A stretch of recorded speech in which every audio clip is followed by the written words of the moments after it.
This is an unfunny joke that never really gets old.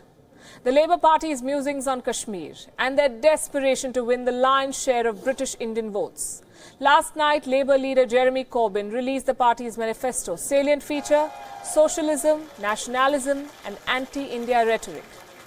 Not that it matters much, but Jeremy Corbyn has escalated his anti-India rhetoric on Kashmir, once again exposing his party's colonial mindset. Corbyn says he will apologise for the Jallianwala Bagh massacre if his Labour Party comes to power, which is good, but no favour to anyone really. If anything, this is long overdue, at least since 1947. He cannot take credit for apologising for a human rights crime. He's also promised a public review into Britain's role in Operation Blue Star. What's he trying to do here? Appease the Sikh community in Britain and go back to an old British trick of divide and rule. Labour is dividing Indian votes now in Britain.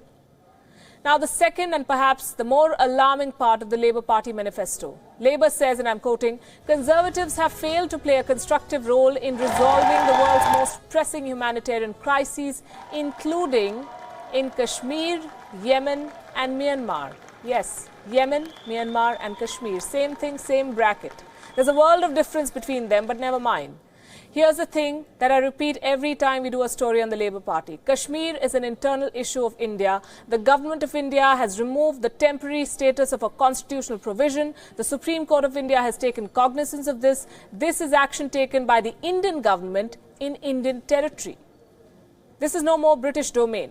This is the world's largest democracy with proven credentials that neither Mr. Corbyn's endorsement need neither his endorsement nor care for his criticisms. But his party's manifesto wants multilateral negotiations on Kashmir. I don't even want to get into this. The Labour Party, you see, does not understand the realities of even British politics. So it won't be prudent to expect them to understand the Shimla Agreement. And who's the Labour Party to decide how negotiations on Kashmir or Libya or Congo or Somalia must be done? Britain is a multicultural country. And people of all these nationalities should now ask the same question that British Indians have been asking for a while. What makes the Labour Party feel entitled to decide matters beyond the British territory and sovereignty?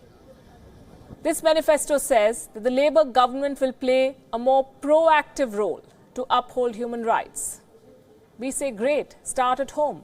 Curb anti-Semitism in the Labour Party, Islamophobia in British politics and public life, racism in football stadiums, and violence against illegal immigrants. There's so much to do in the United Kingdom. But here's what the Labour Party has been busy doing: supporting violent anti-India protests in London. Some leaders even took part. Then elections were announced. Immediately, the Labour Party changed its tune. It wrote a shabby apology of a letter. Corbyn and the London mayor of Pakistani origin Sadiq Khan even showed up for Diwali celebrations. And now, weeks before the election, knowing fully well that British Indians are angry, Labour wants to divide the votes. Human rights for Kashmiri votes. Jallianwala Bagh for Sikh votes.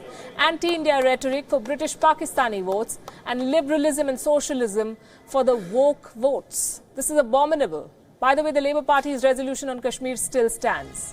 And it reads, I'm quoting, accept that Kashmir is a disputed territory and people of Kashmir should be given a right to self-determination in accordance with UN resolutions.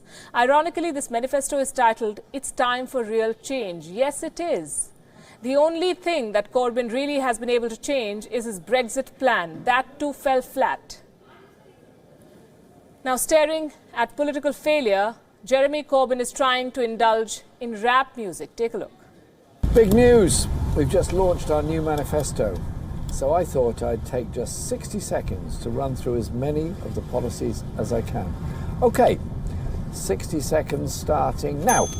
26 billion for our NHS, recruiting the doctors and nurses we need, 1 million new affordable homes to rent or buy with the biggest council house building programme in decades. We'll give you the final say on Brexit within 6 months. We'll end NHS privatisation, bring down waiting lists and put patients first. We'll scrap university tuition fees, kickstart a green industrial revolution to tackle the climate emergency and create hundreds of thousands of new green jobs of the future. We'll build a national care service with free personal care for over 65s, the fastest fibre optic broadband broadband free for all, a Sure Start centre in every community. We'll protect the pension triple lock, protect the free bus pass, protect the winter fuel payment, and protect the over 75s free TV licence. A real living wage of at least £10 per hour for all workers, boosting the pay of 7.5 million people, introduce a national education service, making world-class education available throughout people's lives, more money for schools, reduced class sizes, and have public ownership of water, energy and Royal Mail. We'll double the spend on children's mental health.